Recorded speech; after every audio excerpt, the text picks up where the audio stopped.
Welcome everybody and welcome Dr. Sinha. Thank you. It is such a pleasure to have you on our forum for Indians for Collective Action.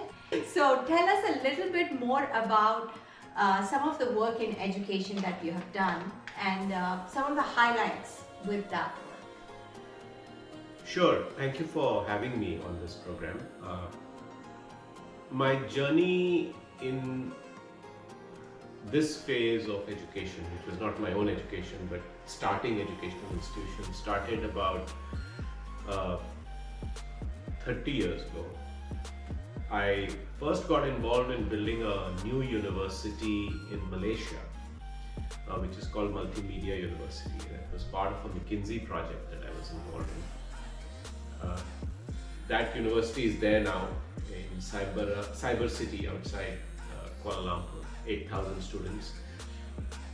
I then got very involved in setting up the Indian School of Business. Right. It's called ISB. Yes.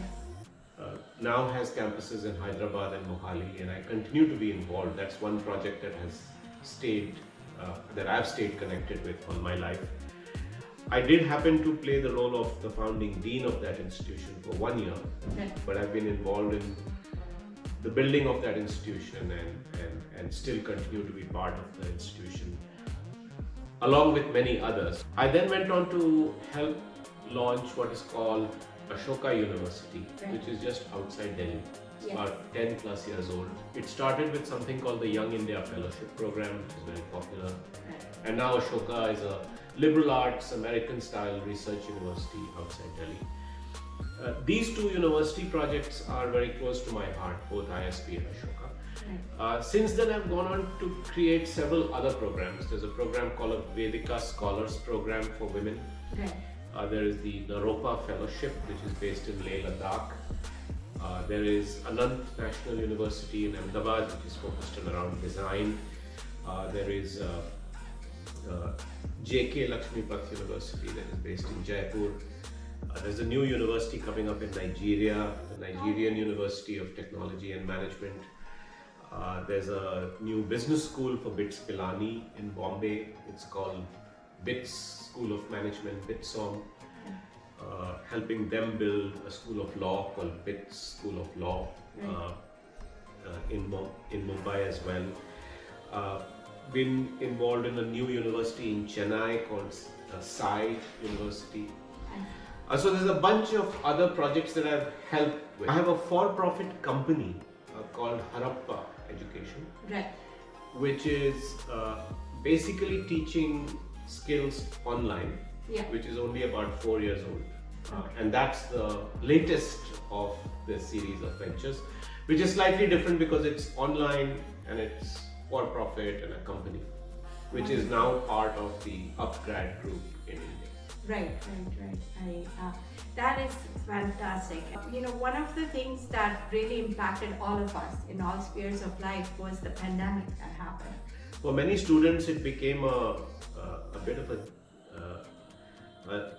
a period that they regretted, Yeah. that they got hit by 2 years of being online when they get roughly sometimes at an ISB, for example, the MBA program is a 1-year program, and all of that goes online. Yeah. Or our Young India Fellowship program. So for the shorter programs, I think in higher education it hit people pretty hard. For some of the longer programs, at least they had some time on campus and in the presence of their friends. And I don't think it hit the college education as hard as it hit school education. I think you're absolutely right that even though the impact was there, a lot of creativity was seen. Yes. And for example, at Ashoka and ISB, a lot of online education took off. Right. Are there certain challenges in the system that still surprise you? I don't know if I would say that they surprise me, but I think there are certain challenges that we don't have answers to. And I think these are very fundamental challenges. Our only method of solving that problem is to build more classrooms and get more teachers. Now, if you are having a resource crunch in the United States, imagine the resource crunch we have in India. We just don't have the money, the budgets to build the numbers of schools, colleges, classrooms, teachers. Can you share some examples that maybe you are taking in your work with the institutes to address some of these inequalities? Sure. So I think, like I said, a lot of people believe that you don't need a college degree. Yeah. You don't need 3 years, 4 years, 2 years. So even though I've done work at still the very elite level, the truth is that programs such as ISP or Young India Fellowship or the Vedika program or the Naropa Fellowship are non-degree programs. And these are creating tremendous opportunities for young people to step up, to get better jobs, to earn better salaries, to start new businesses. In a remote region like Ladakh, for young people to get into the workforce and create jobs for others, and do it in a sustainable, climate-friendly manner and so on, culturally relevant manner. But at least it shows me that if you can skill people up quickly and in a high-quality manner, then you really open up opportunities for them. Yeah, I have read, where some of the fellowships from Young India with their placements and things like that. So if you look at a series of these new universities, whether it is ISB or Ashoka, now Kriya, Laksha, Flame, I can list many of these. These are all very new collective philanthropy initiatives, and that's a big change. And all of these, because they are philanthropic, do focus on the issue of inequity and access that you're talking about. Right. I just wanted to shift a little bit of a gear and see if we can talk a little bit about growing up and your childhood and impacts that you have changed or directed your thinking and your life.